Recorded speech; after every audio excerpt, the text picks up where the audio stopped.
Welcome, ladies and gentlemen, to the El Cajon City Council meeting. The meeting is called to order. I'd like to ask our city clerk to please call the roll.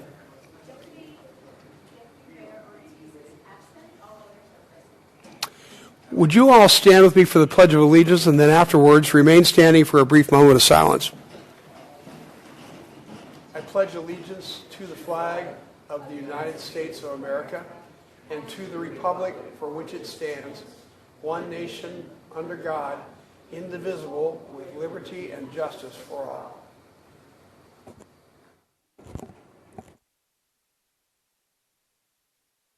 Thank you.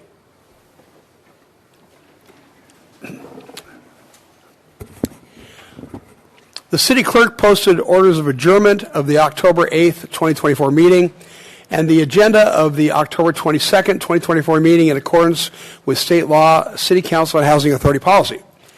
There are no presentations on today's agenda, and we are now at agenda changes. Staff, do you have any agenda changes? No, sir, no changes to the Council? agenda. All right. That brings us then to consent items. Consent items are routine matters enacted by one motion according to the recommendation listed below. With the concurrence of the City Council, a council member or person in attendance may request discussion of a consent item at this time. Council members, do you wish to pull any of the consent items? Staff? No, sir. I'd like to make a motion then to approve the consent items. Moved and seconded, please vote. And for the record, sir, there were no comments for consent items. And the motion carries by unanimous vote of those present. All right, that brings us to public comment. At this time, any person may address a matter within the jurisdiction of the City Council, Housing Authority, successor agency to the El Cajon Redevelopment Agency that is not on the agenda. Comments relating to items on today's agenda are to be taken at the time that the item is heard. State law prohibits discussion or action on items not on the agenda. However, City Council and Housing Authority members may briefly respond to statements or questions, and an item may be placed on a future agenda. Angela, do we have speaker cards for public comment? We do. We have one. Brenda Hammond.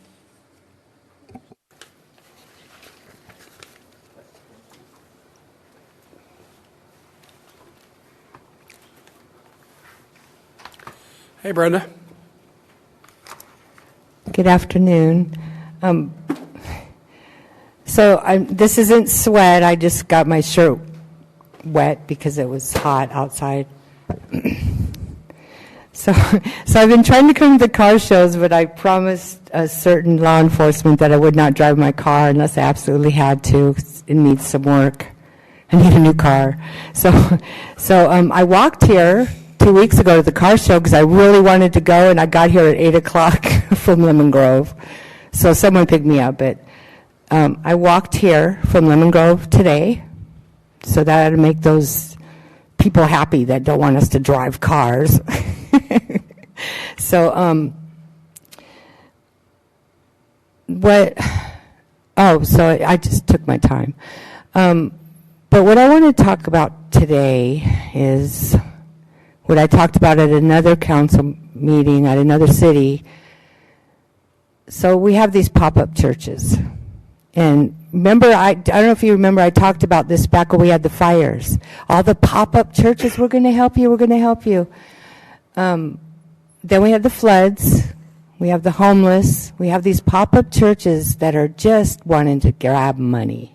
They're money grabs, so let's just try and keep an eye on them because they're everywhere, not just from the city I'm in. And that reminds me, so last night I'm go for a walk. There's this minister that stands on a corner in a city every week, and he reads out of the Bible. Great, good, nice. But he talks about his people, and he says, right here in the Bible it says white people are bad. So every time a white person walks by, he says something bad about them. He said something to me last night. I tried to give him a balloon with a smiley face on it. Maybe he wouldn't take it because it was white. But I'm sorry, I'm telling you the truth. So he said, get away from me, you're evil because you're white. And I couldn't believe it. And this guy came to that council meeting in that city, was asking for money for the homeless for his church. So just be careful is all I'm saying. So I brought you a red one because, go Trump. Sorry. Thank you, Brenda. Anybody else? No other speakers, sir. All right. There are no written communications and no public hearings on today's agenda. We have 4 administrative reports today. Item 12 is for the reallocation of American Recovery Act program funds and grant agreements to be considered. I'll ask our city manager, Mr. Mitchell, to explain this to the council. Thank you, Mr. Mayor, members of the council. If we can get my presentation up.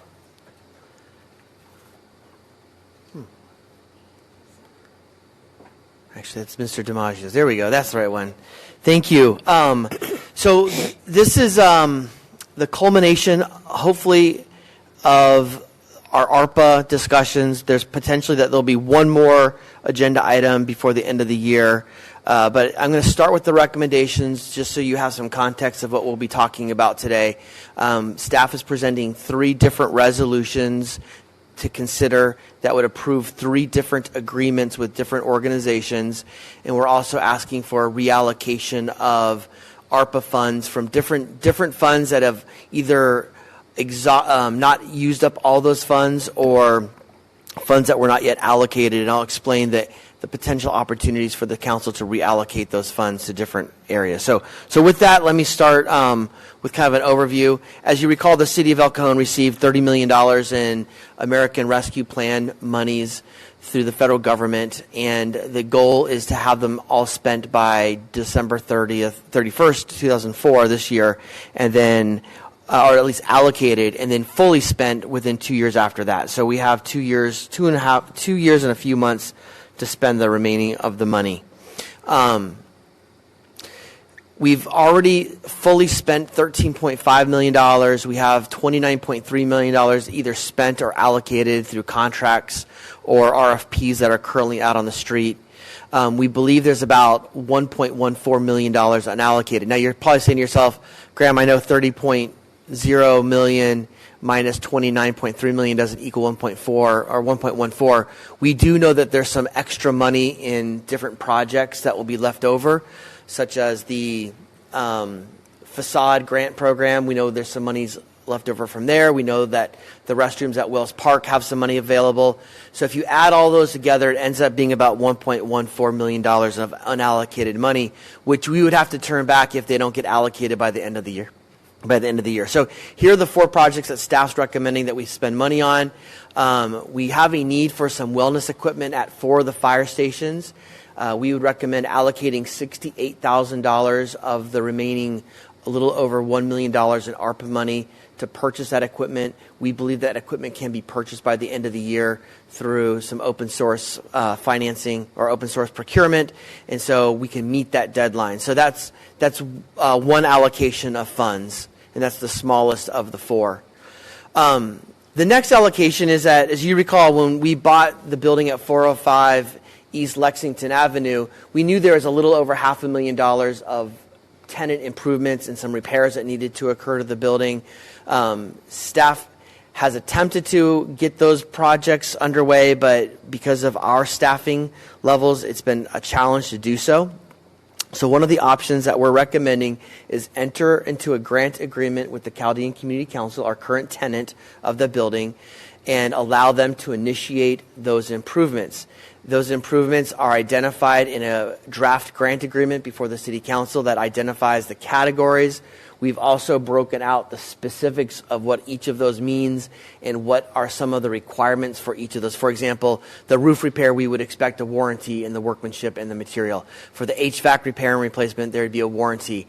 The incubator is broken down to some ADA improvements, different furnishing. So we have a detailed breakdown that we would pass along to the Chaldean Community Council if that's something the City Council wanted to do.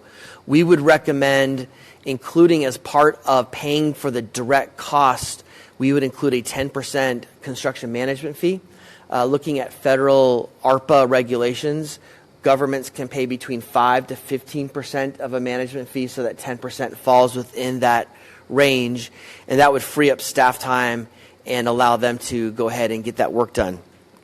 If this is an agreement that the council is interested in exploring, well, we would recommend that the work all be completed within the next year by the end of 2025, that all federal procurement requirements are required.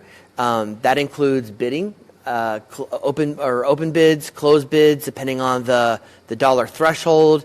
It includes having the vendor that they choose be registered with the federal government through the SAM, or the System for Award Management Program. So they would have to follow all the same rules that we have to follow in this procurement process. And we would help them and provide them some technical assistance in that area. All the work that is required to have permits would have to have permits.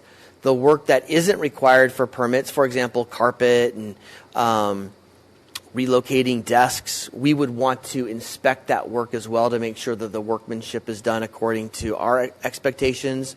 Standard warranties would be included, and then we would distribute funds once the work is completed, invoices are submitted and verified, and then they would also be required to present a quarterly and an annual report until the end of the period in 2026. So that's that agreement. I'll just move on to the next agreement, that we can kind of talk about each of these agreements.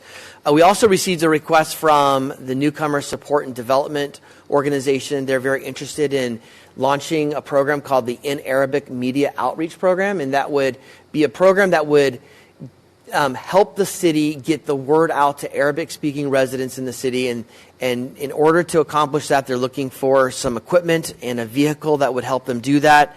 They're looking for $150,000 worth of equipment and the vehicle. We would enter into a grant agreement if the council wanted to pursue this that would look very similar to that of the Chaldean Community Council, although because they're not doing permitted work, it would eliminate all of that, but they would still have to follow all the procurement rules, all the quarterly and annual reporting, and then they would not be paid also until the equipment was purchased. In exchange for the $150,000 in ARPA money, they would be required to provide some services to the city of El Cajon, monthly updates in Arabic. They would do an introduction of different council members and specific staff members, department directors, and other staff, introduce them to the community, explain what the city does, what specific departments do. They would do a quarterly video about city services, and then they would help us during disaster or emergencies where they could get the word out of what's going on so the Arabic community is communicated to. And then they would also assist our own media needs with content and translation. So then moving on to the last agreement that staff's proposing is an agreement with the Downtown El Cajon Partners. This agreement's a little bit unique because where the other agreements are for a specific amount of money, this one is for a minimum amount of $300,000, but this could actually grow depending on if, let's say, the pickleball courts that we're working on at Wells Park with ARPA money comes in $100,000 less than anticipated. That money could be reallocated legally without having to give it up to the federal government into this program, and we could continue to grow the different projects or the reinvestment into our own downtown. We've identified $512,000 worth of public improvements in the downtown. We don't think we'll have $512,000 available, but at least if a minimum of $300,000 would go specifically to the Downtown El Cajon Partners, and they would be required to follow all the same rules that we've established in the other grant agreements.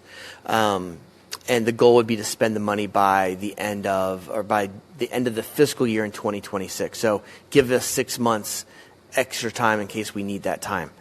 So with that, staff's here to answer any questions, but if there were no questions or after the questions are answered, staff would recommend that the City Council take on each of the 3 resolutions separately, approving the 3 different grant agreements, and then also accept the proposed ARPA adjustments.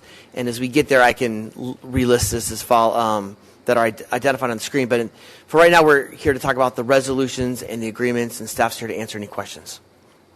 Thank you, Graham. Appreciate that. Council, any questions?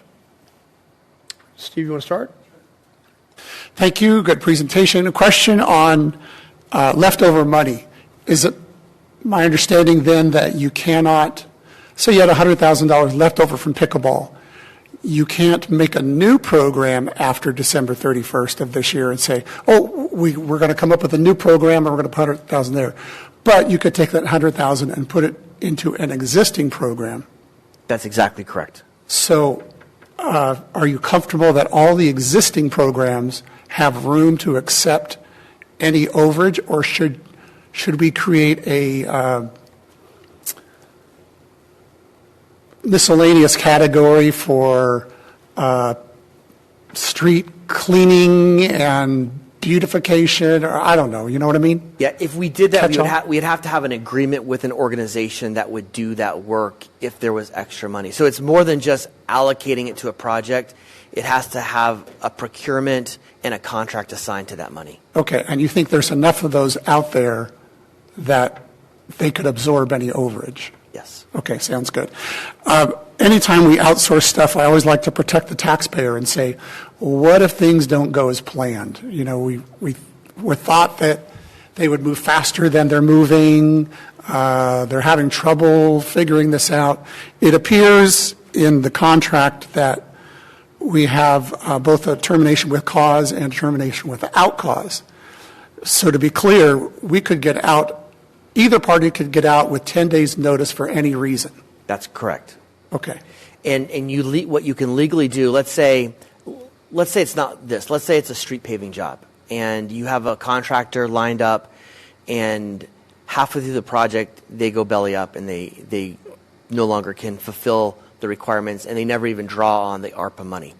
You can then go find a different company that does that same work and have them do the replacement work, and that's a legal use of the ARPA money. So we would, with the Chaldean Community Council, it's a little bit different. We'd have to find somebody that could do that, but we think there's enough in there for us to continue to move forward with that work. And worst case scenario, we can always put it back into the downtown. Yeah, I think there's enough people we could find that to do roof repairs, HVAC, general building stuff. There's a lot of people that could step in. We would just have to initiate the work at that point and not have them do it, and then we would We would then be able to redeem the administrative costs. Understood. Okay, thank you. Gary or Michelle? I just want to clarify something. The money that is going to the Chaldean Community Council, this is money that we would be spending anyway in a different form, right? Yeah, I wouldn't really say it's a grant to them. They're actually being our agent in accomplishing the work that we committed to do. The only money really going to them would be the construction management fee of about $55,000. So, which again would be costs that we would incur if we were doing it in-house. So it's a little bit different than the other grants because it is truly a pass-through. Okay. So no extra financing of nothing that we haven't already agreed to in the past. That's correct. And as I indicated earlier, that money only goes to them after they have done the work and the work has been invoiced and paid for. All right.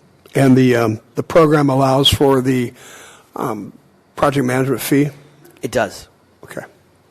All right. Thank you very much. Let me see if there's any people wanting to comment on this. Yes, sir. We have one speaker card from Mohammed Tuama.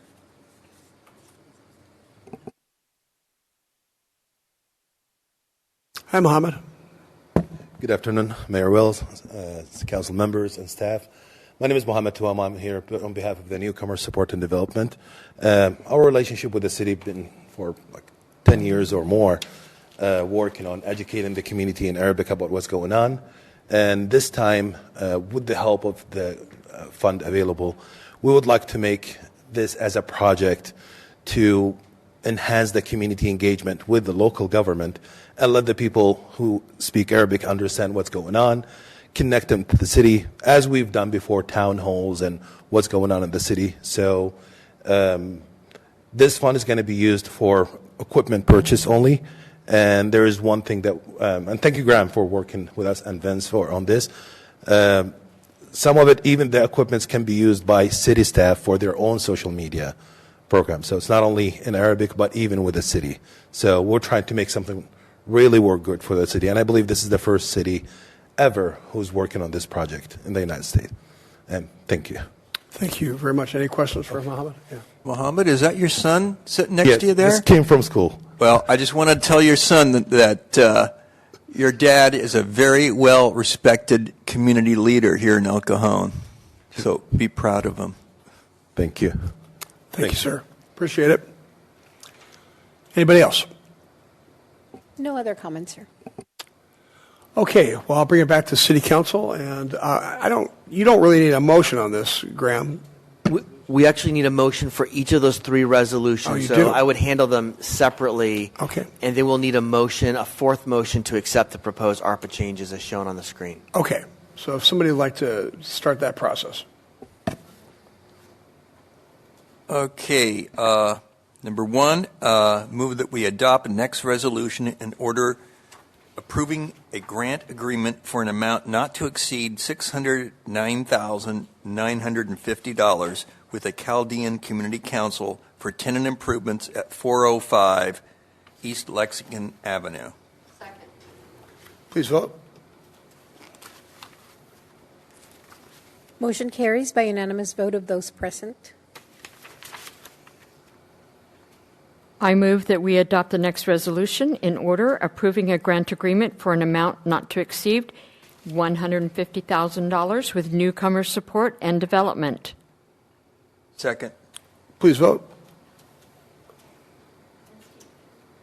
Motion carries by unanimous vote of those present. Okay.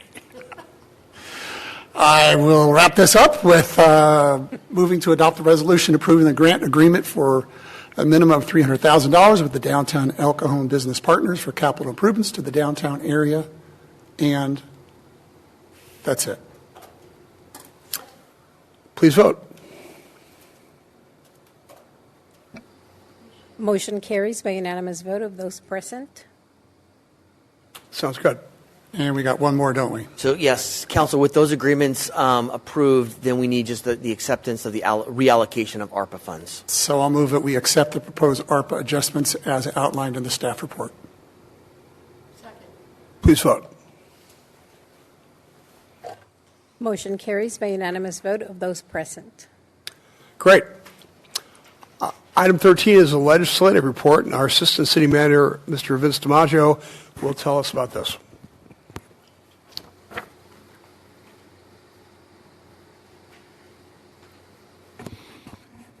So I know you've been waiting all year for this, and we always have to have fun with this. We can't leave without having fun. Okay, so let me just give a quick summary of what I wrote in the staff report. This year we had approximately 2,150 bills that were presented. Of those, that was actually about 400 fewer than last year, by the way, which is a huge year.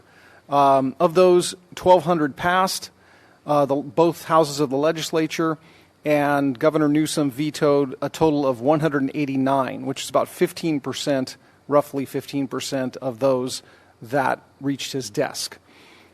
Two major themes. One is quite familiar to us. We've dealt with it for a number of years.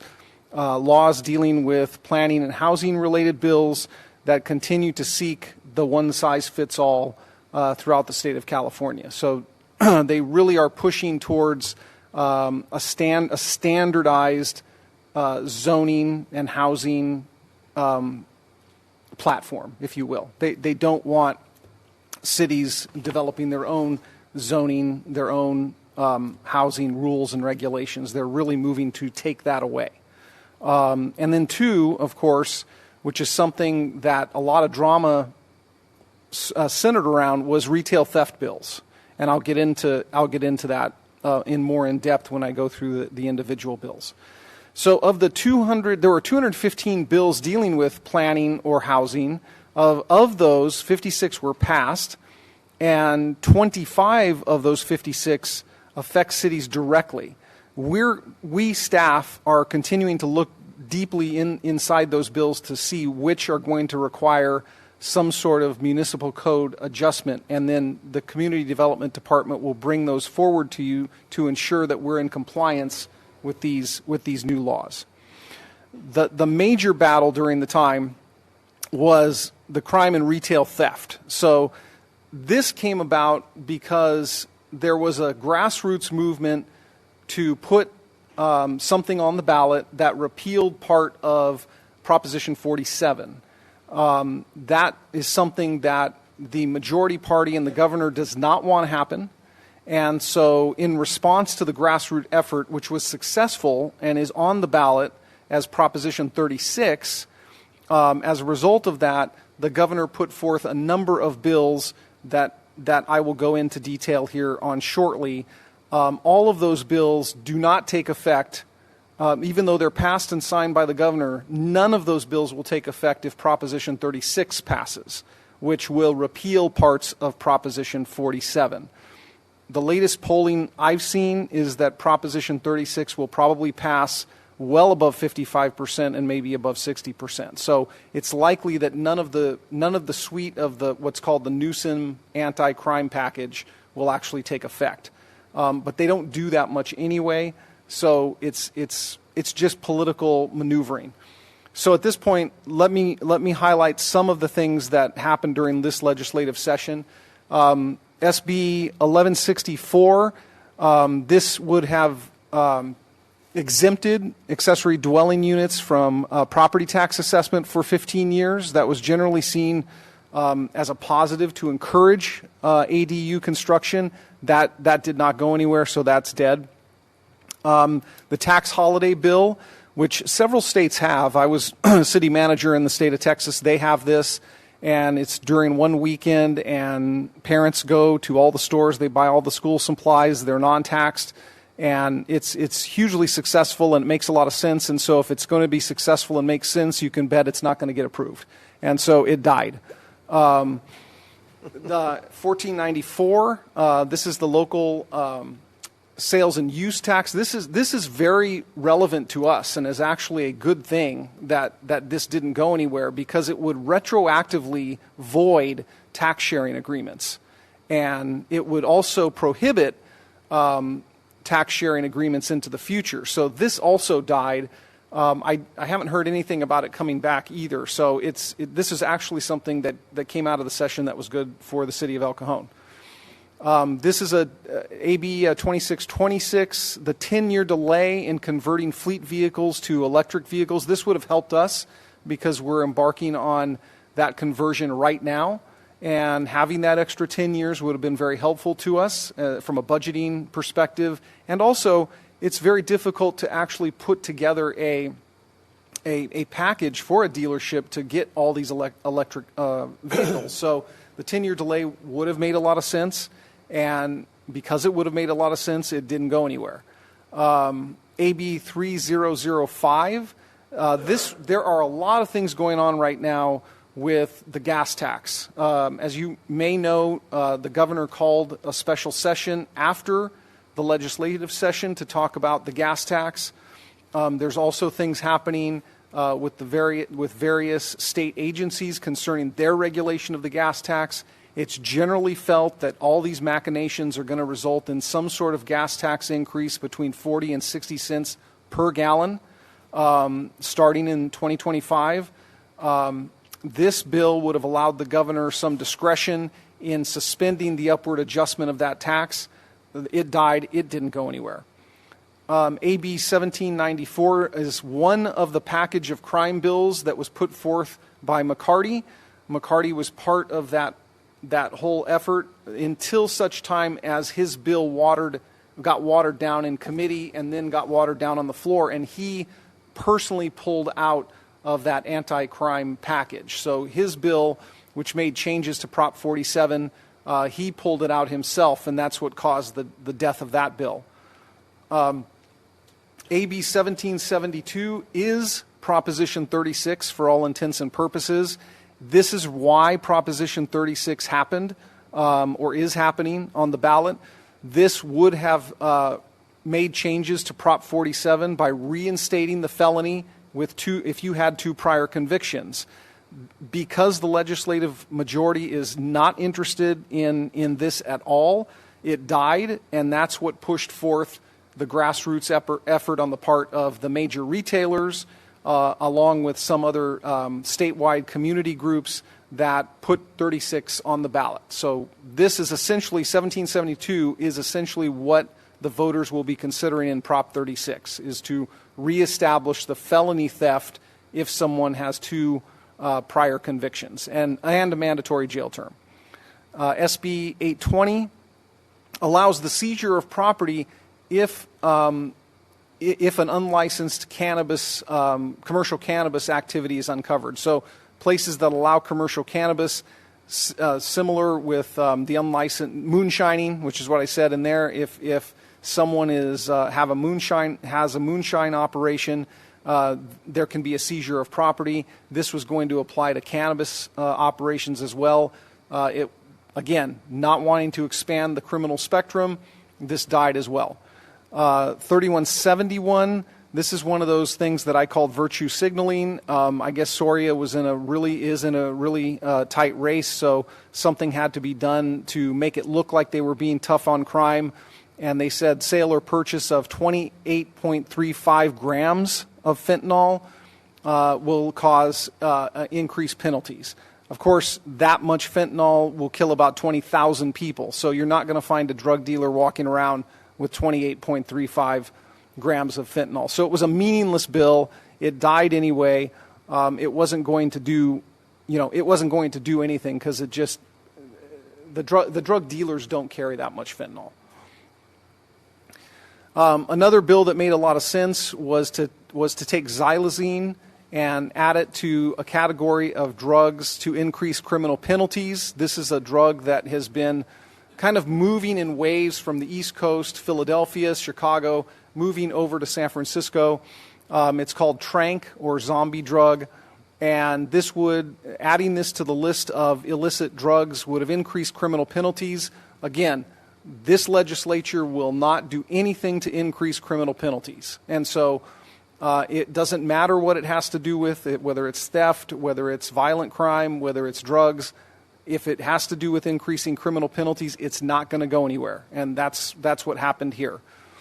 AB 2042, this has to do with, police canines. There's 2 bills that got defeated having to do with police canines. You'll remember last year, a strong effort was put by the police chiefs. A strong effort was put together to resist the prohibition of police canines. That was successful.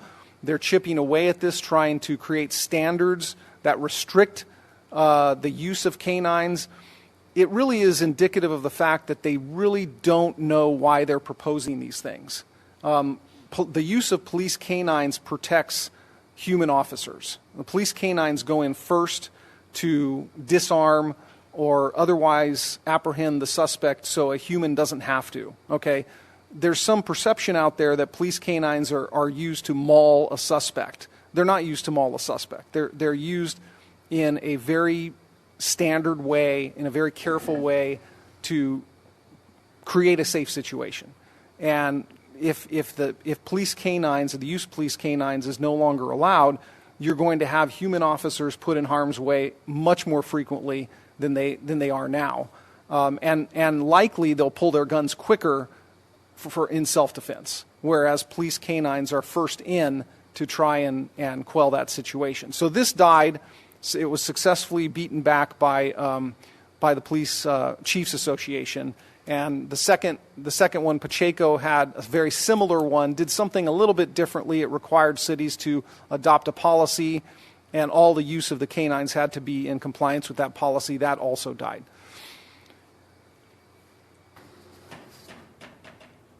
The Newsom anti-theft package is what I was referring to earlier. So the following bills have all been signed by the governor.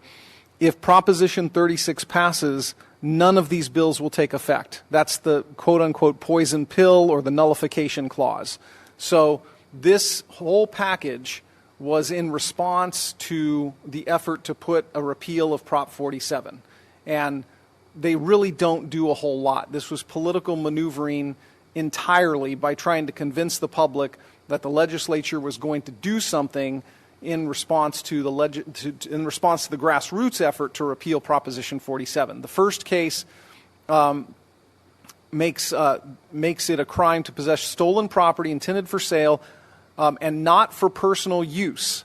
So, in other words, you go into a store and you steal as much as you can. Virtually everything is going to be for personal use. And so, again, it's those type of little phrases that are included in these things that really kill the real meaning of them. So this one was signed by the governor but will not take effect if 36 is passed. The second one has to do with what jurisdiction you bring charges in. This was signed by the governor. It's not related to a particular type of crime. It's just where district attorneys can bring charges. McCarty at 1794, this was another McCarty bill about an online portal allowing people to submit the details of a retail theft event on an online portal. This was also pulled by McCarty himself and never was taken to a vote, so it was not signed. AB 1802, again dealing with organized theft. It removes a 2031 sunset provision on a certain part of an existing organized retail theft statute. That's actually a good thing, but there was a sunset to begin with where Proposition 36 has no sunset. So this was to remove a sunset. It was done specifically to say, see, we're doing something. We're taking the sunset clause out of a retail theft statute. So it was kind of paying lip service to one of the retail theft statutes. It was signed by the governor, of course. This AB 3209 allows a restraining order to people who allows a restraining order to be issued by a court for people who are repeat conduct thefts in a repetitive manner. And so again, there's no increased punishment or no increased sentence for someone who violates the restraining order, but it was just another tool along with the trespass statutes. It was just another tool for the owner of the store to try and utilize to keep people from continuing to steal from the establishment. Again, it was signed by governor. It really doesn't mean a whole lot because if you're not going to punish the violation of the restraining order, there's no point. SB 905, it makes it a crime, makes it forcible entry into a vehicle with the intent to commit a theft, a crime punishable by 1 year in jail. So that's basically a misdemeanor. Also signed by the governor. SB 982 repeals the 2026 sunset date on another organized retail theft statute. That really doesn't have any effect because the statute that it's referring to is also covered in Proposition 36. So this really becomes null and void if Proposition 36 passes. SB 1242 makes using a fire or setting a fire to gain access to a retail establishment an aggravating factor. So it could cause penalty enhancements. So in that instance, this was also signed by the governor. This is a potential sentencing enhancement bill that did pass, but again, will not take effect should 36 pass. SB 1416 creates a sunset clause on certain sentencing enhancements. So where any sentencing enhancement happens in this group of bills, this bill sunsets those sentencing enhancements in 2030, where again, Prop 36 does not. SB 1144, supposed to prevent online marketplaces from listing or selling stolen goods. It really is impossible for the operators of eBay or Amazon or any online marketplace to tell what's being sold as stolen. It's virtually impossible. So it's a meaningless law. Three more. I think these are the last ones. This is a sentencing enhancement, AB 1960. It creates sentencing enhancement until 2030 of retail theft committed while committing another felony. Again, goes away if 36 is passed. AB 1972 creates a regional property crimes task force to cooperate with the railroad police. So this has to do with crimes that occur from rolling stock, and crimes that are affiliated with cargo and rolling stock, and thefts that occur in that way. So the next set of bills that were passed are bills that we think may require zoning code amendments. We're not entirely sure. We haven't dove into these yet, but I'll just quickly run through these. This is an interesting one. SB 937 allows the payment of development impact fees and other type fees at the building permit stage. So building permits are actually issued, and it limits the ability of local governments. This will definitely affect us in terms of any fees that we collect. We don't collect development impact fees, but we do collect other fees. And it's once construction commences that the fees will be due. So this is very interesting to see if cities lose fees because the building permit has already been issued and construction is already underway. And typically you have to pay these fees well in advance of that. So if a developer is not as solvent as they probably should be, and their funding source is not as stable as it should be, these fees may not be collectible, and there's no way to stop the construction at that point. So it's interesting to see where this is going to go. SB 1123 requires the city to ministerially, meaning no discretion, approve 10-lot subdivisions and the ADUs that could be part of that 10-lot subdivision, which could be 2, could be 3. It goes back to SB 9 here. Those are not counted towards the 10-unit cap. So the 10-unit cap are just the main primary parcels. The ADUs could be added to that if all of the requirements are met. Again, really interesting stuff about how creative they're getting in pushing maximum density here. SB 1211, another ADU law, prohibits local agencies from requiring the replacement of uncovered parking if that parking is removed to accommodate an ADU.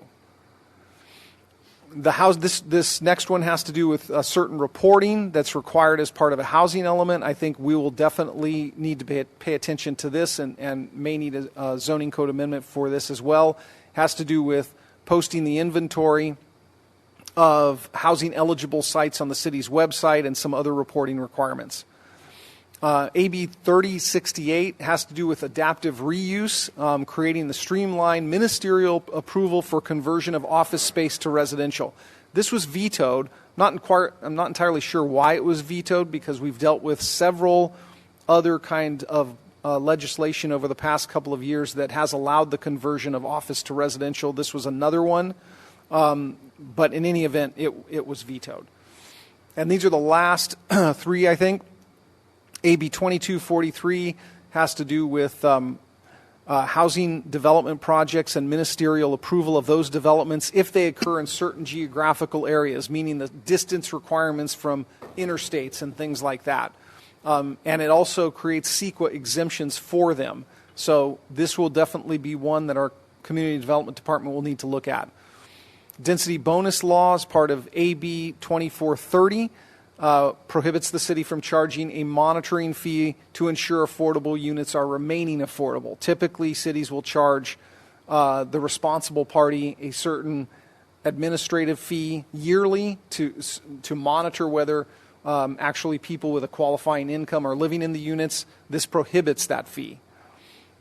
And then finally, 2694, again, also having to do with density bonus law. We'll have to amend our code for this because we need to add residential care facility for the elderly as being a category eligible for density bonus if you're building something specifically for that category. So that's, let me just, I think I've got two more here.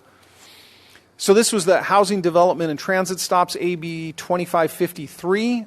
This basically just increases the interval for where those type of housing developments can locate and be exempt from CEQA. They're increasing the service interval from 15 to 20 minutes. So it's creating a larger space of CEQA exemption, larger distance for CEQA exemption for housing development within transit stop service areas. And finally, AB 2663, inclusionary housing in lieu fees, simply as we need to publish, or cities need to publish, what their in lieu fees are being used for. If a developer is paying an in lieu fee and not actually constructing the housing, what is the city doing with that money to provide affordable housing? So that concludes my presentation. It was a very active year, and if you have any questions, I will do my best to try and answer them. Thanks, Vince. Well, a big report, a good report. Thanks you. See if there's anybody, any questions? Were there any speaker cards on this item? No speaker cards, sir. Okay. So this is an informational item only. We don't need a motion, but last chance to speak up before we move on to the next one. Thanks again, Vince. Wish it was better news. I have one question, Vince. Is the League of Cities effective at all in helping protect the sovereignty of the cities at all? Or have they been pretty much unable to do that? They are becoming increasingly less effective. I will tell you that I think Mr. Mitchell would agree that when he and I started our careers, when the League of California Cities said they didn't like a bill, it went nowhere. It died quickly. It was a very powerful organization back in the early 90s. It has since lost a lot of that power. I served on the law enforcement committee last year, attended a meeting, and I was very surprised by the lobbyists and their very, very passive, almost fearful attitude towards. They didn't want to upset the legislator that was proposing certain things, even though those things would be bad for cities and city and local agencies.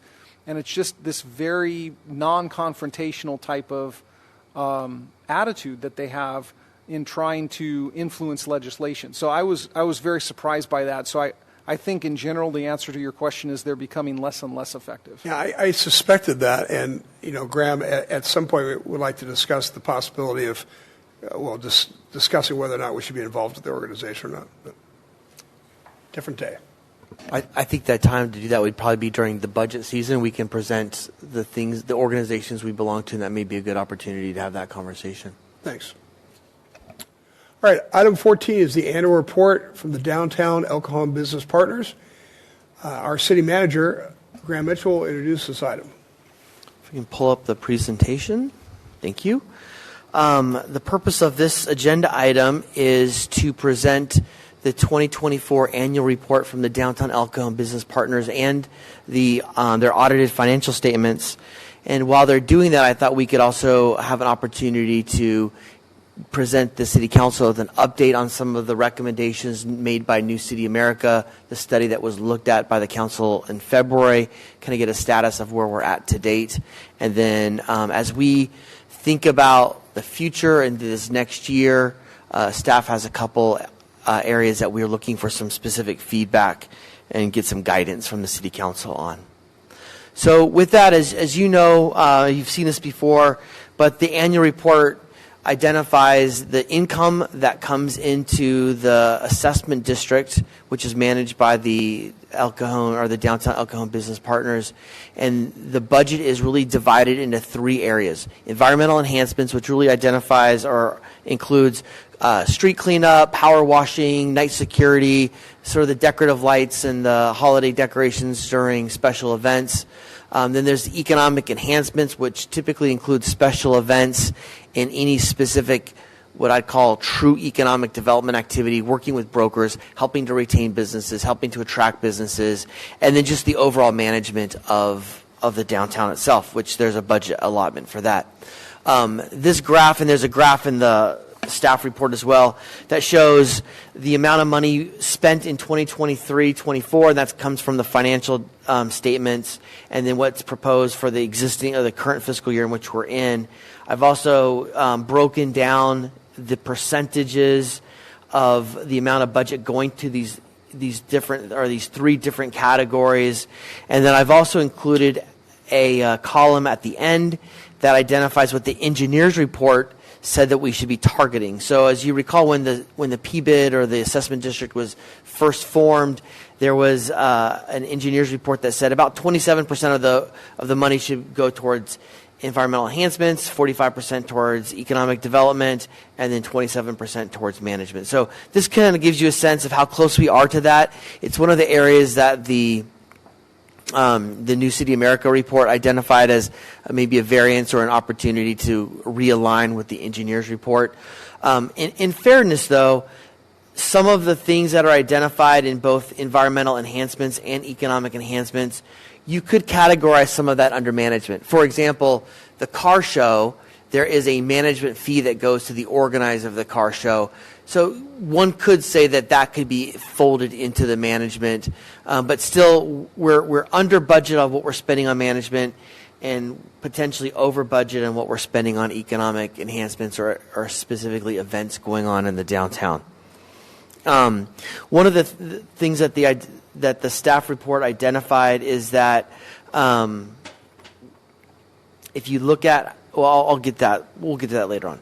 So any questions about the actual annual report or what their goals are for the upcoming year? And Ms. Zeman is here from the PBID to talk about any specific questions that you have. So we can either address them now or later. I've got a question on the revenue. Last year, the revenue was $614,000. This year, it's going to be $566,000, a drop of $48,000 or 8%. Any idea why assessments are dropping? I think it's because the assessments come in sort of two categories: the assessments that are actual, like the businesses pay, and then what the governments pay. I think I can't tell from their document that the difference is what we contribute to the PBID that doesn't show up as an assessment. So that's not a really good apple-to-apple comparison. I recognize that. Okay. And in fact, it's probably an area of improvement because the downtown or the actual annual report shows expenses but doesn't really show a breakdown of revenue, which is, we typically show revenue first and then you know how much you actually can spend. That's something that's missing from that report. Okay, moving on, an update on the downtown study that you received earlier in February. So there was there's about 12 recommendations, but 4 of them were really specifically focused on the management of the PBID. One of the ideas was to expand the board membership to include the Marriott, a representative from the Courtyard, and a representative from the Magnolia.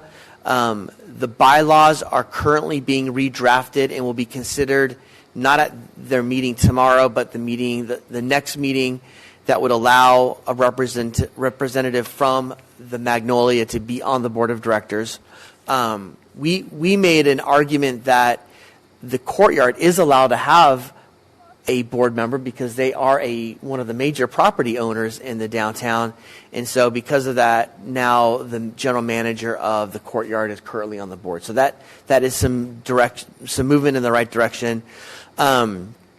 Since the report has come out and has been presented to the Downtown Business Partners Board, no work has been done on working with commercial real estate brokers to specifically target restaurants of the downtown. No committees have been formed as recommended by the study, and there's not really been a concerted campaign to promote the different restaurants in the downtown. We do know that Por Favor and the Downtown Cafe is promoted during the concerts in the park, but other than that, not a really concerted campaign to beef that up. One of the things that we have worked with them on recently is updating their website, and so there's some new imagery and there's some new posts or new promotion. So we think that's a good start, but I think the next step is to really promote why to come to downtown El Cajon to not only eat but also to shop. And considering some of the direction for the future, staff included really 2 areas. One is what should be the future of the car show, and then 2, how do we want to tackle the renewal of the PBID? So, for many years, staff has received complaints about parking or the lack of parking because the car show does dominate much of Main Street from about 2 o'clock on.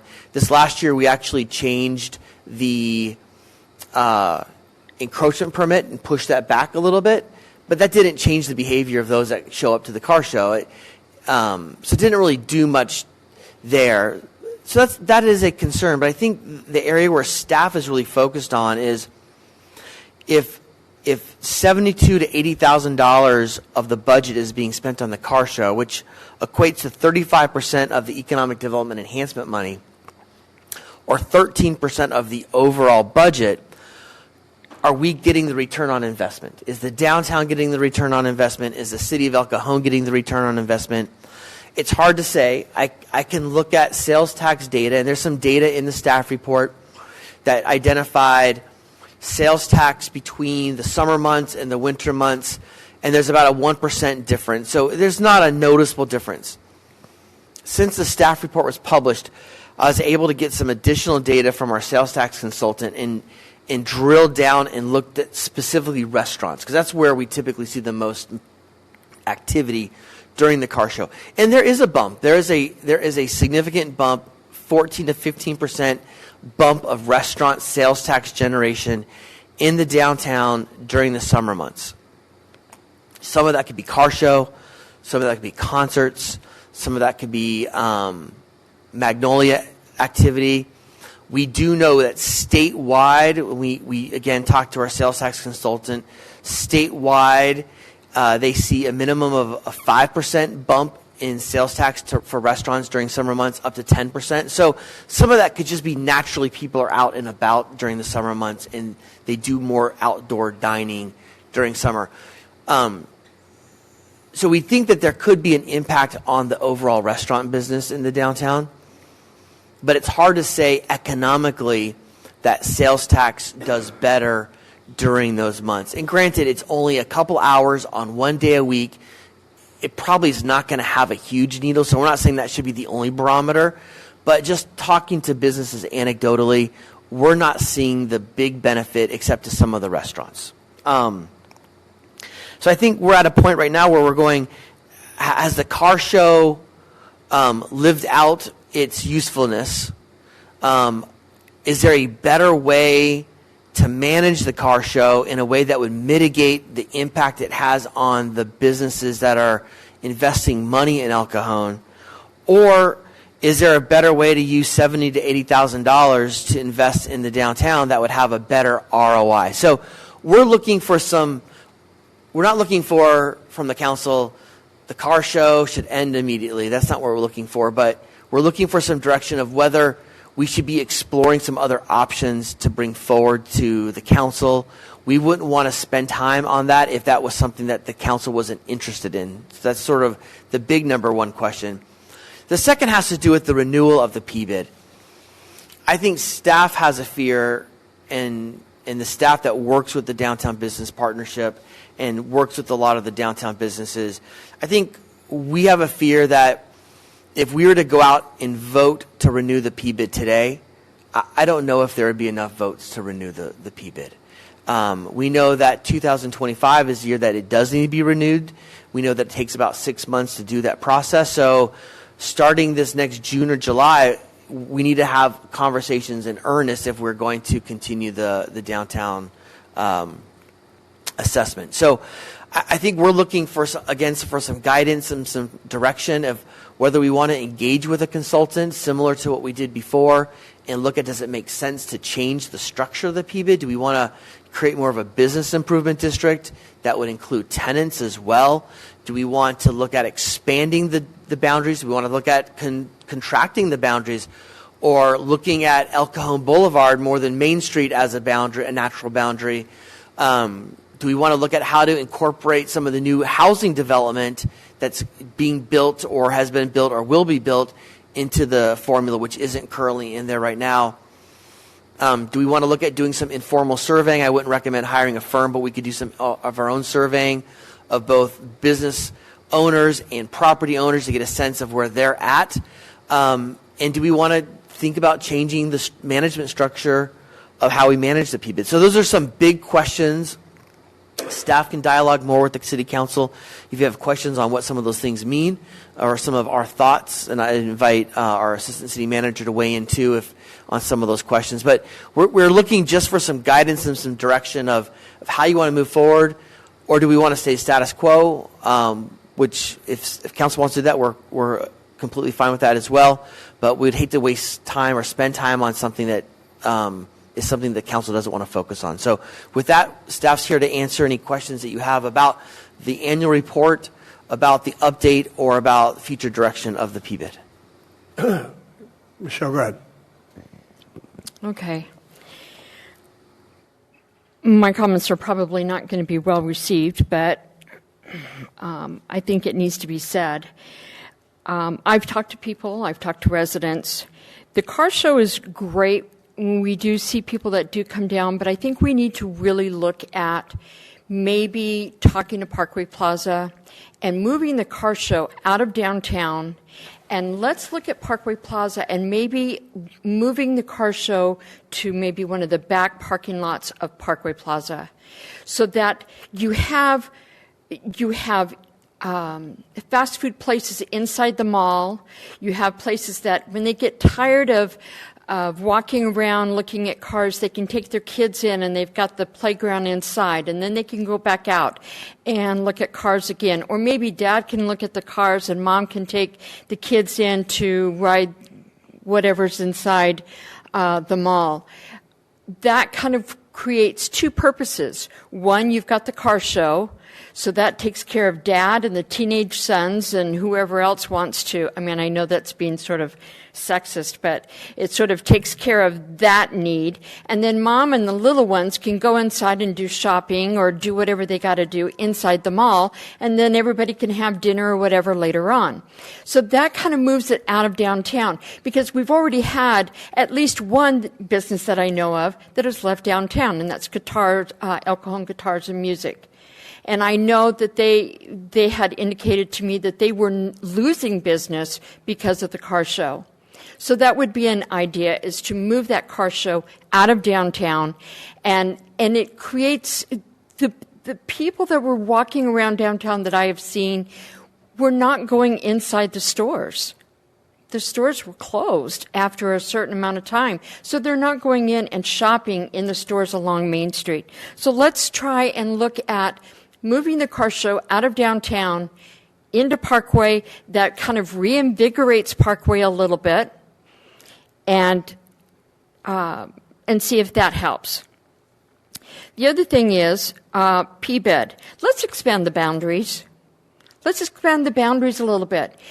I talked to a lot of people. Now, last council session that we had, I said, let's step into 2024. And let's get more restaurants. Let's get more entertainment in here. And it was an offhand comment, and somebody decided to run with that. And I've been doing interviews, and it wasn't my goal to do that. But I've talked to a lot of residents, and it's had a lot of traction. People are already spending their entertainment dollars outside of El Cajon. So if we bring in more entertainment in some form or fashion into El Cajon, they're going to spend their entertainment dollars here in El Cajon. If not, they're going to continue to take that money outside of the city. So if we spend our time and energy into bringing something in to El Cajon, then we're going to have it, they'll spend their dollars here. But instead, they're going to Chula Vista, they're going to San Diego, they're going to the beaches or to whatever. Let's try and move it here. So if we expand the boundaries, like the city manager said, maybe including El Cajon Boulevard, we can do this. The old adage, if you build it, they will come. I don't know.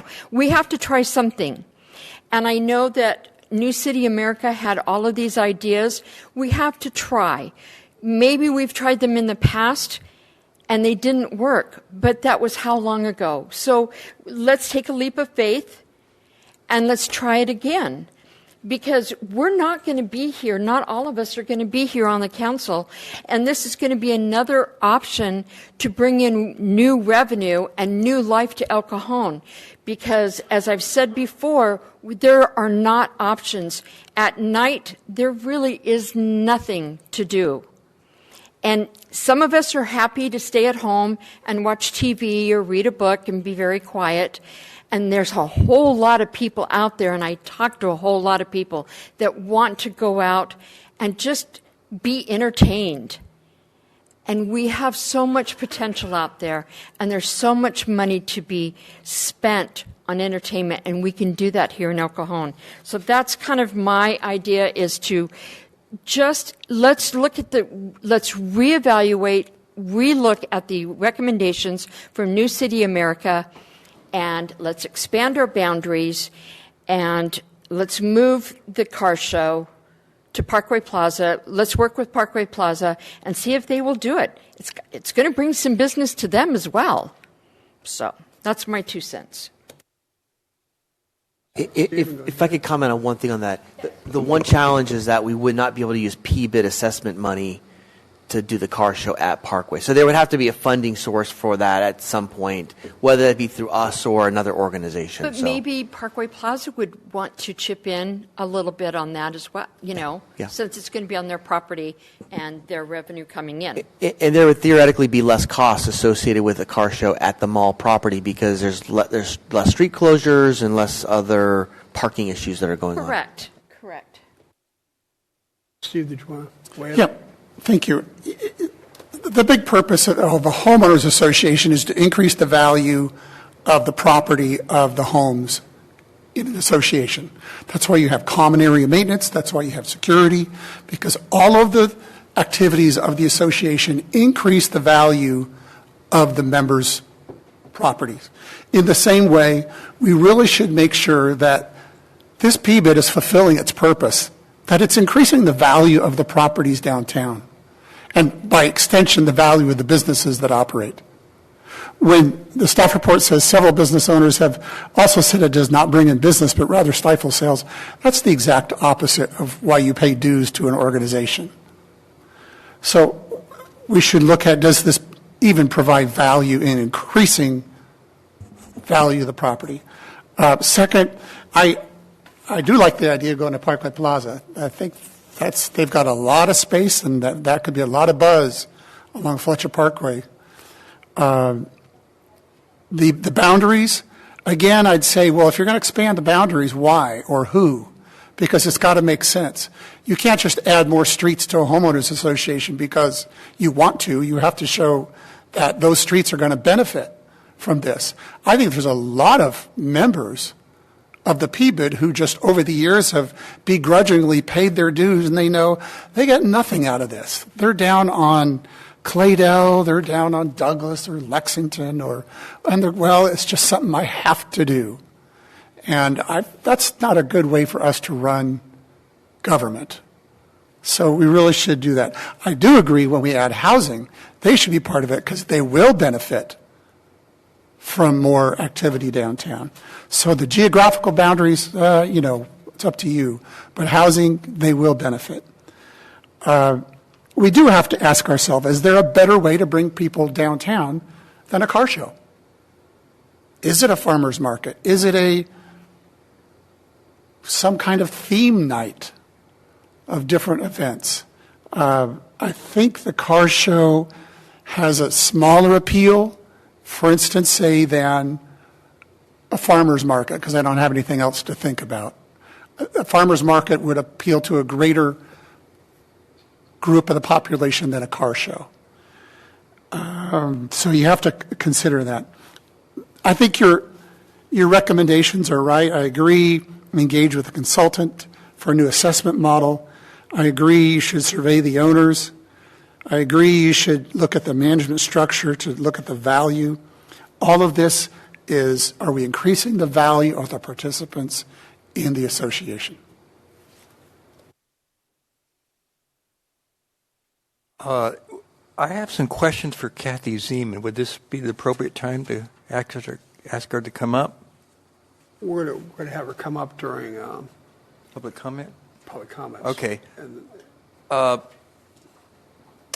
think the most important thing is to get the data from the business owners and from the property owners saying, does this benefit me? I know it benefits the restaurants because they're usually packed down there.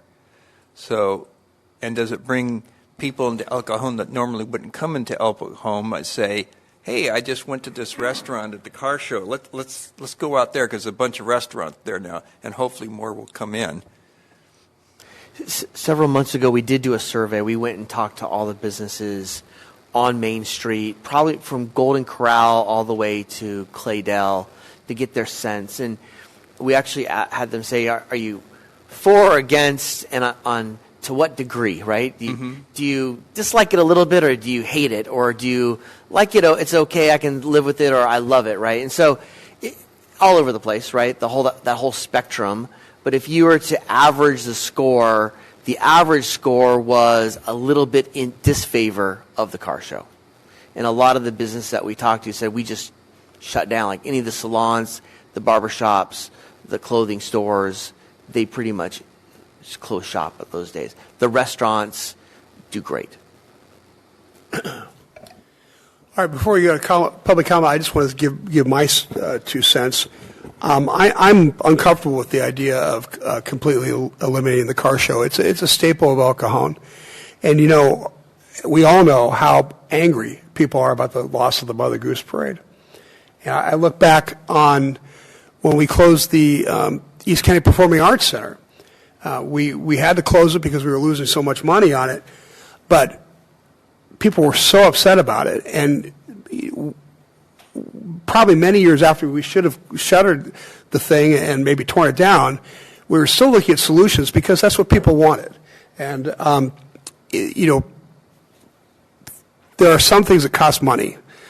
And providing those kind of services sometimes don't make a lot of practical sense, but they make sense from a spiritual or cultural perspective.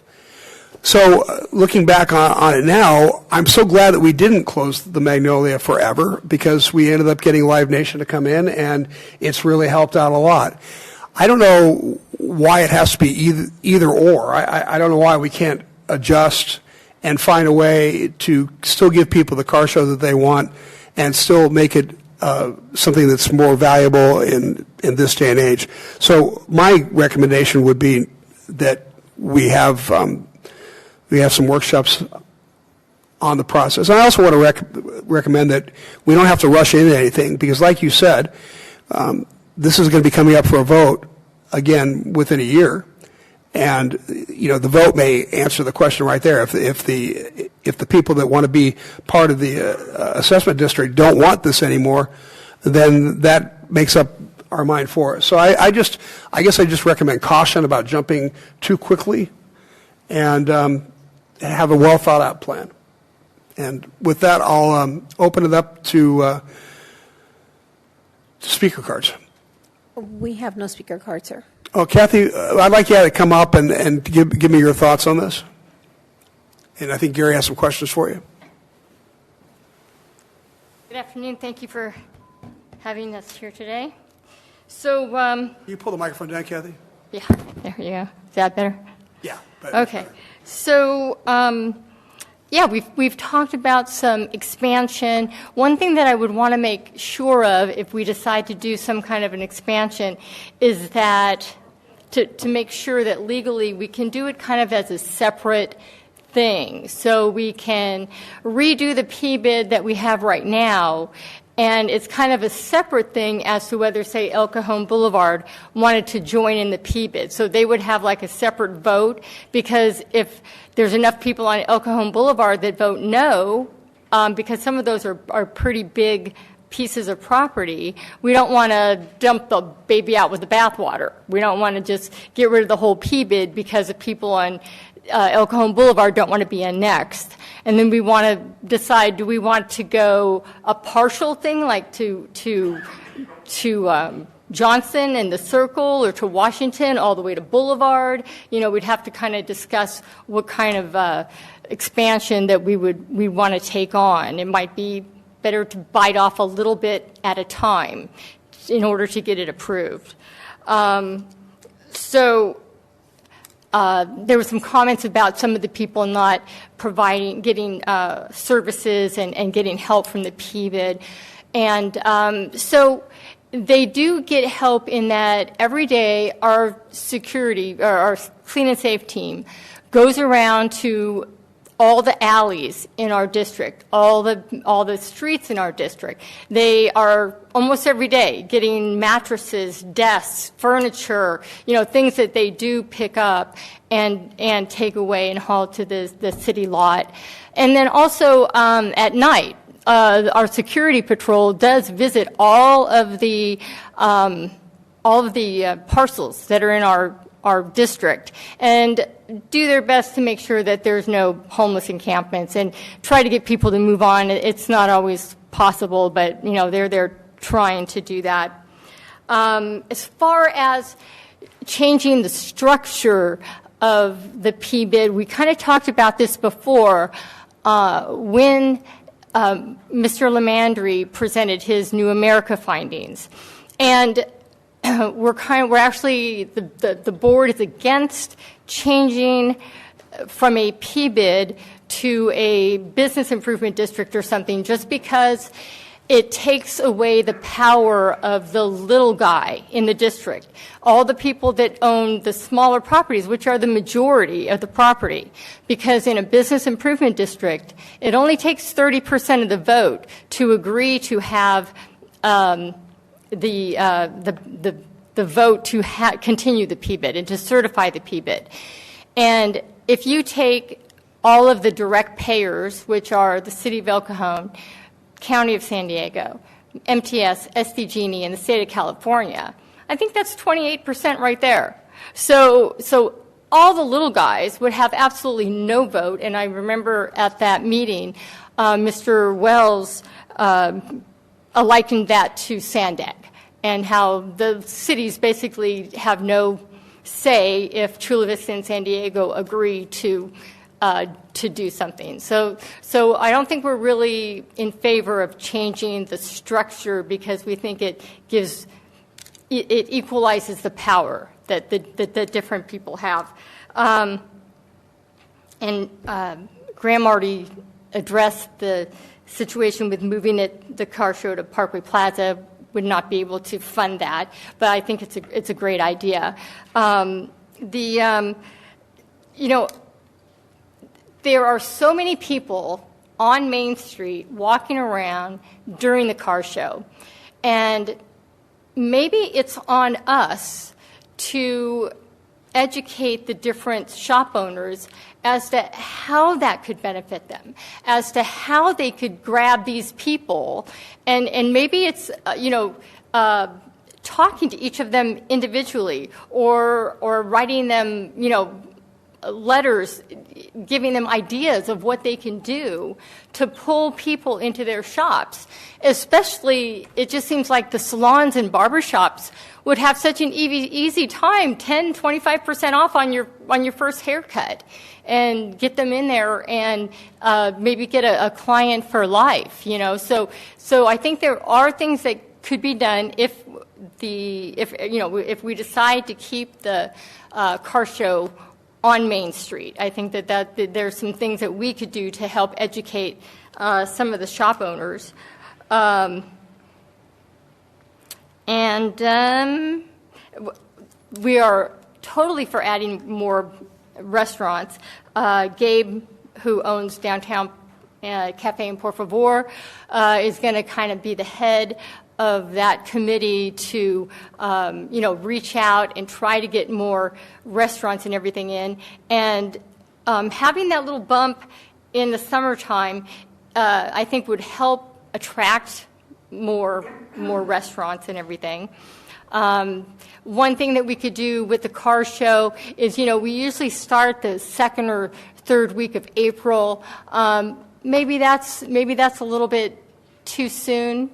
We could cut back the weeks. The middle of the summer is super hot. Maybe we eliminate a few weeks during the summer or something. We do go all the way through October, and because the last Wednesday of October is our big event, the Trunk or Treat, which is super popular. I think we need that consistency of having the car shows in October if we keep them on Main Street, just because it just kind of gears everybody up for that. But I think that's about it. If you have questions. Kathy, how many people do you think the car show brings down to downtown? There's a few thousand people every week. So the people are there. It's just a matter of getting them into the stores and, like I said, educating the store owners as to how they can access those potential clients. Kathy, what was your predecessor's budget compared to your budget? They had $1.5 million budget, and they were constantly coming to the council and requesting additional funds. When they closed down, they owed the city, I don't know, a couple $100,000 that was never paid back, obviously. And Mr. Goebel, I think you said something about the difference in the assessment. I'm not sure it's a difference in assessment, but we get sponsorships and things like that, and that adds to our annual budget. Okay. All right. Thank you, Kathy. I appreciate it. Thank you. And Kathy, thank you for working so many hours. Absolutely. You know, I know that you're really dedicated to making downtown better, and I really appreciate that. Thanks. I appreciate that. Thank you. Mr. Mayor, if staff could comment. Staff is not opposed to the car show in and of itself. I think our concern is the way in which the car show is managed. Having been to many different car shows, I think Ms. Zeman is exactly right. There's no interaction between the management of the car show and the businesses. There's no connection. There's no management of the participants there. There's a large car show in Escondido. I drove down the street of Escondido. They have areas more blocked off so people can get to the businesses. It's managed. The car show in El Cajon is not managed. It's just sort of come when you want to come and do what you want to do. And I think that is the problem, is the lack of management. So I think it's, if the council wants to consider continuing the car show, I think we have to mandate that they do a better job mitigating the challenges that we know exist and managing those issues. Staff thinks it's also, as we survey, we probably should get some more information about the value of the car show. But anyway, I think I'd like just to make sure that staff is on the record saying that our concern is the way it's currently operated, not necessarily the fact that it's a car show. Thanks for that. I appreciate that. Jill? Yeah, go ahead. Oh, Graham, I'd like to go see that Escondido car show sometime. Are they still running it? They just ended a couple weeks ago. So okay. they actually operate a month less on each side of the El Cajon car show. So Okay. they start a month later and they end a month earlier. Are there any other ones in Southern California that I think are really well run?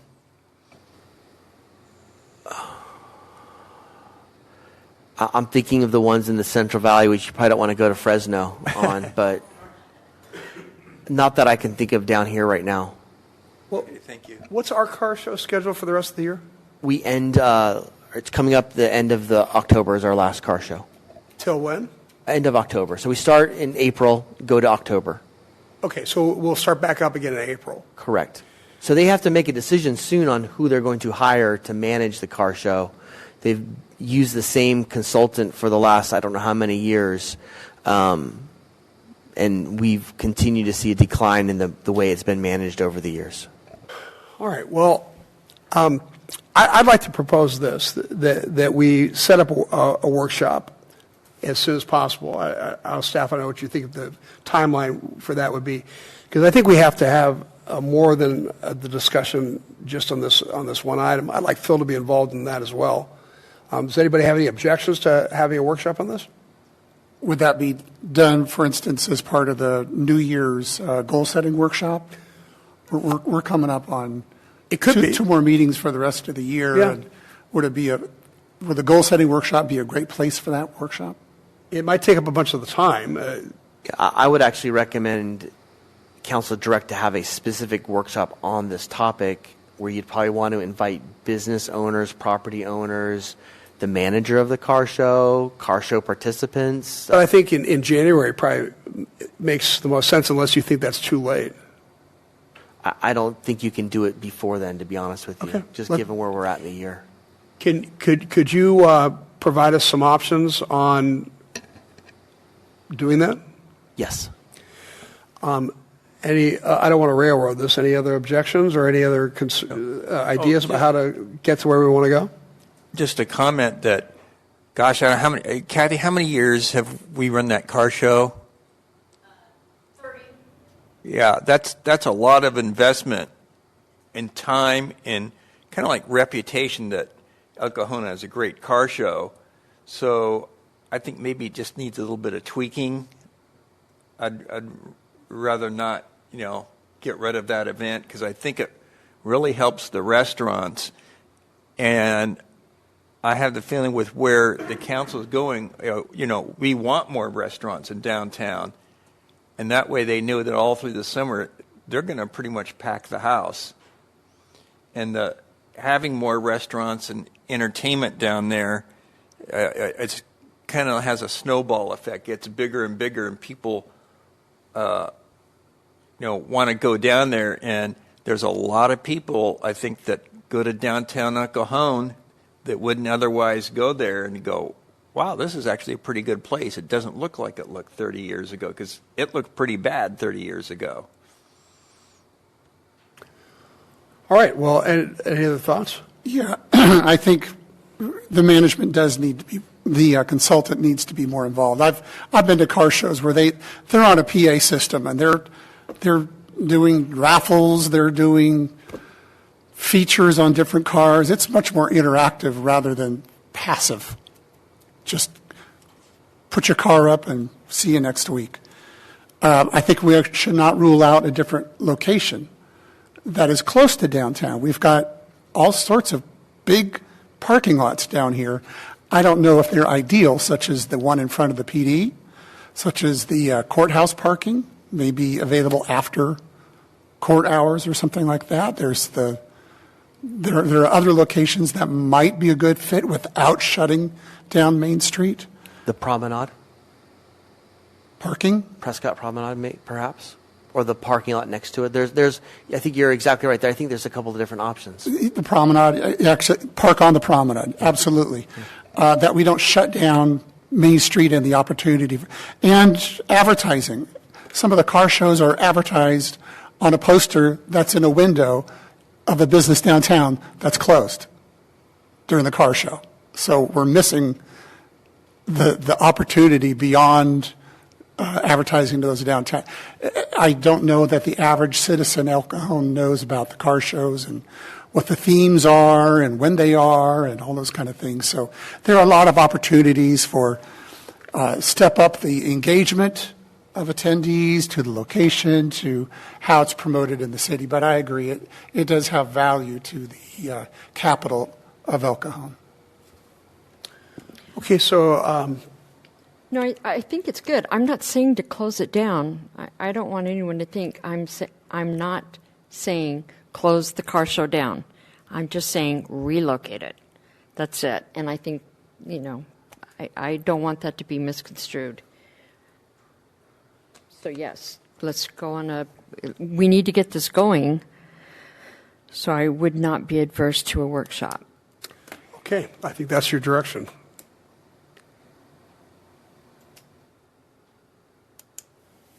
Go ahead. Yes, that was helpful. That's perfect. Okay, good. All right, the last administrative report, item 15, is regarding City Council cafeteria benefits, and our Director of Human Resources, Marisol Thorne, will tell us about this.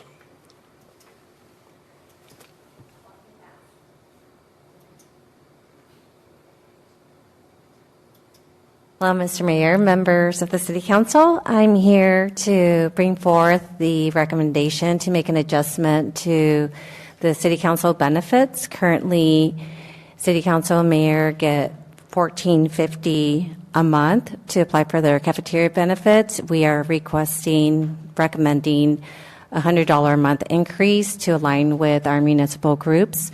So that would bring the City Council benefit cafeteria plan to $15.50 a month.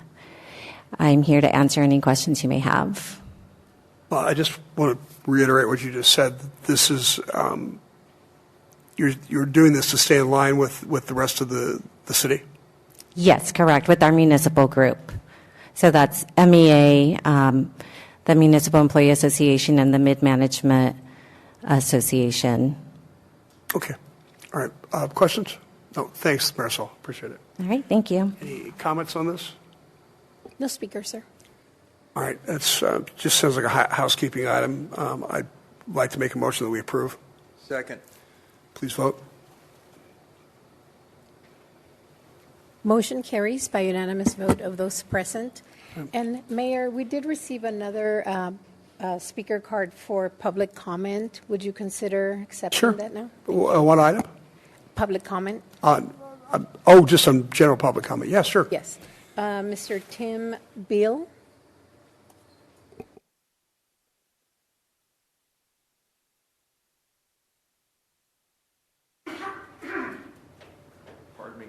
Hello, sir. Welcome. Thank you. I appreciate your time. My name is Tim Beal. I live on the 400 block of Cuyamaca Street, between Russell and Wagner. And anyways, my primary reason for coming in, this is the first time I've been to a city council meeting, and it's been just out of sheer frustration for getting a street light repaired 1 block over from me on the southeast corner of Cuyamaca and Petrie. And thanks to Ms. Ariano and Mr. Shute, they're going to look into that for me. But the street light has been off for the past 3, maybe 4 months. So I don't know how many other residents might have turned it in, but I was rather frustrated. I made 3 phone calls to City Works, and nobody picked up the phone and went directly to voicemail. And then I left my name and my number. Nobody contacted me. Just ask you a question. Have you gone to the My El Cajon app? No, sir.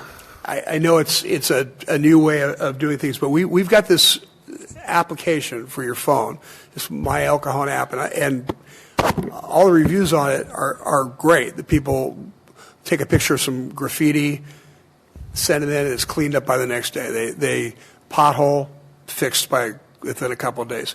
So it sounds like you've already got a team on this, and hopefully, yes. You know, and another point of frustration, I've lived in this neighborhood 26 years. And right around the corner on the southeast corner of Wagner and Cuyamaca, where the sidewalk ends, there's a 3.5-inch trip hazard. And it's been there for as long as I've been in the neighborhood.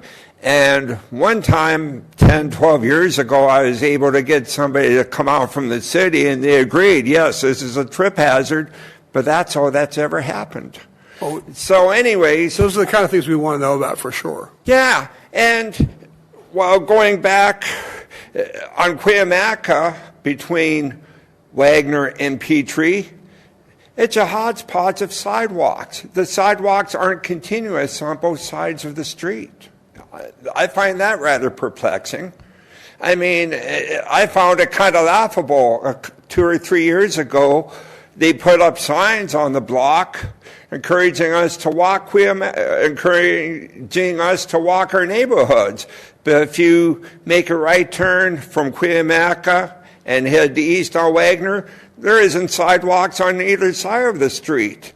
And then if you walk north on Cuyamaca, it's a hodgepodge, and you don't want to walk on. So, I mean, when I walk, I normally walk with my dog, and I don't feel compelled to walk across somebody's yard because the sidewalk ended. But 3 doors down, the sidewalk starts back up again. The sidewalks aren't continuous. I appreciate that. Let me do a couple things. Chris, could you help get him signed up on the app? Look behind you, this young man there, Chris. He's the one who's. He'll help you with that. And then, Graham, could you have somebody talk about the sidewalk situation? Sure. It sounds to me like that might be county, but Well, no, it's probably us. I mean, as you recall, cities don't build sidewalks typically. Sidewalks are constructed at the time of development of a house. And so what it sounds like is over time, sidewalks were being required by the city by whoever is developing that property. And if that property is an older property, it would not have been developed. But this sounds like potentially an opportunity for a Safe Routes to School grant, or if we can apply CDBG money, that may be an area that we could look at. But typically, cities don't do those big kind of sidewalk continuous projects, but this might be a perfect match for a grant opportunity. But we'll also follow up on the lip that he mentioned of the sidewalk, and also we'll follow up on the street light. so if you Sir, Mr. City Manager, you have money to spend on pinching down Main Street between Marshall and Johnson. You have huge money to spend on roundabouts, but you people can't finish what you started in regards to sidewalks. Sir, with all due respect, he was just talking about trying to find funding for the sidewalk. I mean, So let's give him a chance to do what he's going to try to do, and then if it doesn't work out, then we can talk about other problems. But let's go through this process. If you could give your information to our city clerk, somebody from the city will get hold of you and come out and take a look at the sidewalk situation.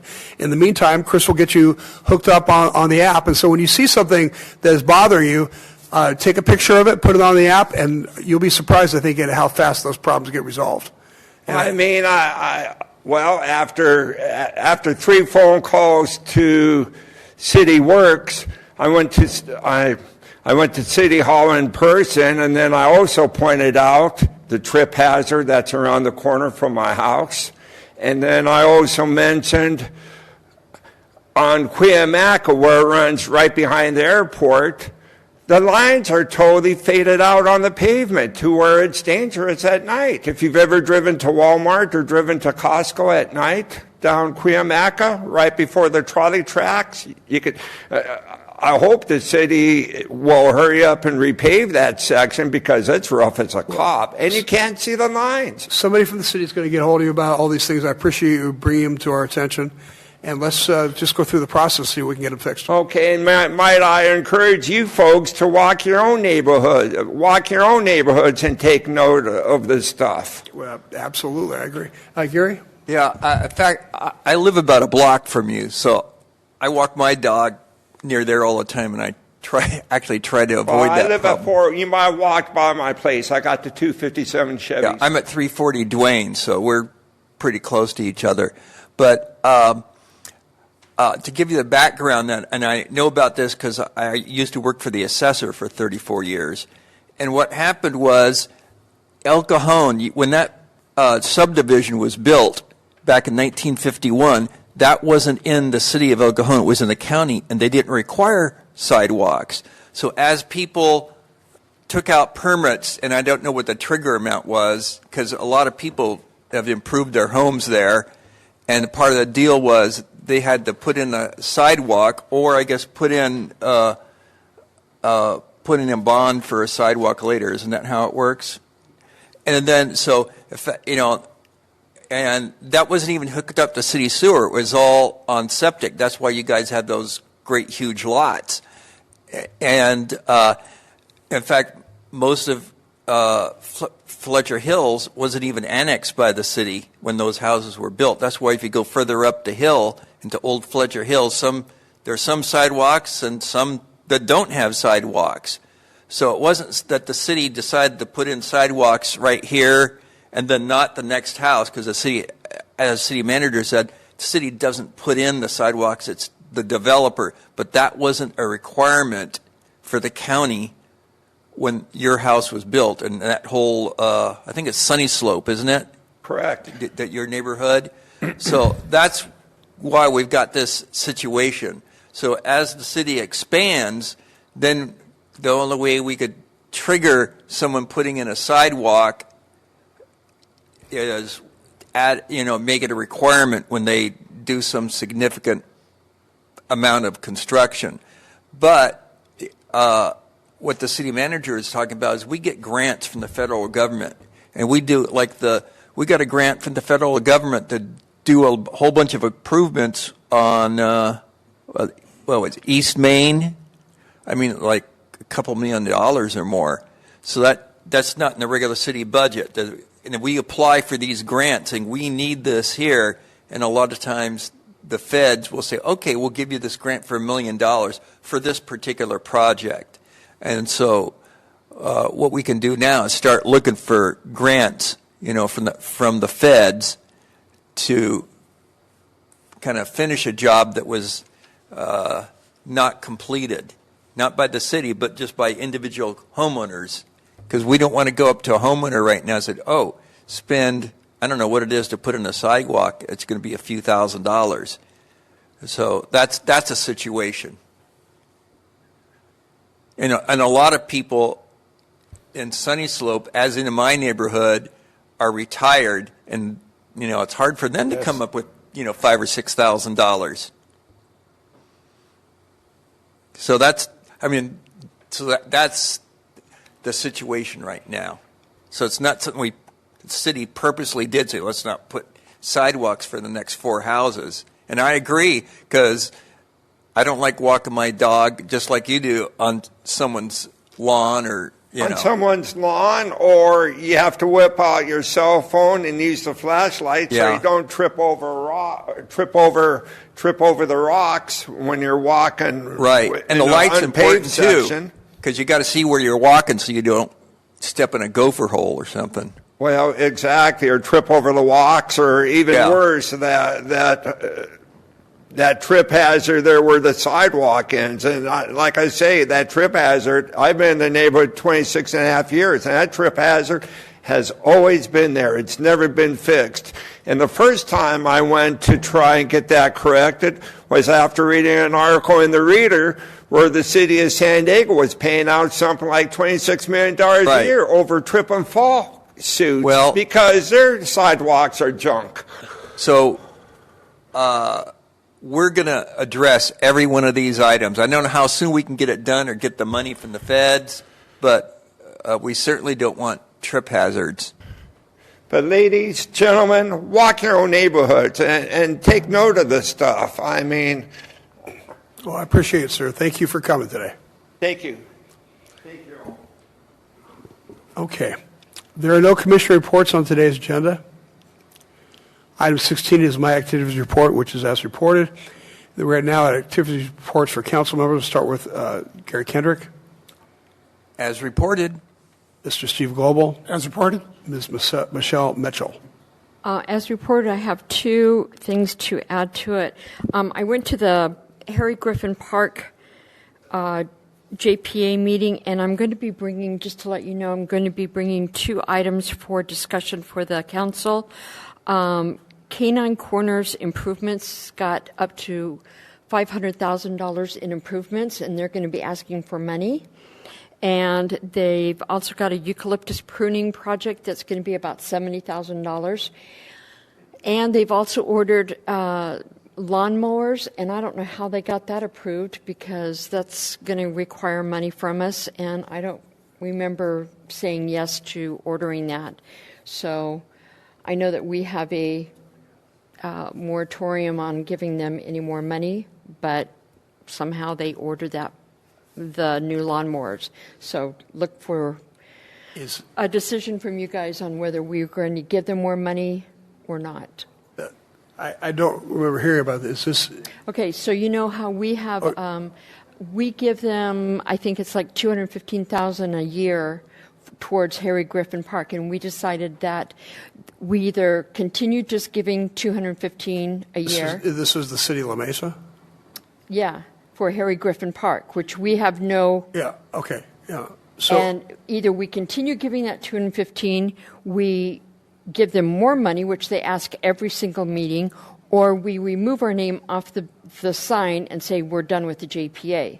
So we had decided at a council 4 years ago that we would continue to just give our apportionment of $215 a year. And I told them today that I would have to bring back to you guys Oh, okay. approval. I understand. So I think the way to go is to have Graham agendize it, and we'll talk about it in the next meeting. Yeah, so I just wanted to give you a heads up that this is okay. what I'm going to be doing. Thank you. That's all.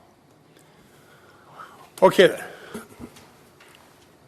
That brings us to closed session. The city attorney will recite the title and lead us into closed session. Thank you, Mayor. Thank you, Mayor and City Council. We have a closed session on two items. The first is a conference with legal counsel on existing litigation pursuant to paragraph 1 of subdivision D of Government Code section 54956.9. It involves a workers' compensation claim of Robert Farron versus the City of El Cajon. And the second is a closed session on public employee performance evaluation. The office to be evaluated is the city manager. I'd like to make a motion to adjourn the closed session. Please vote. Motion carries by unanimous vote of those present. All right, ladies and gentlemen, we're going to for a short closed session, and we'll be back to finish the meeting.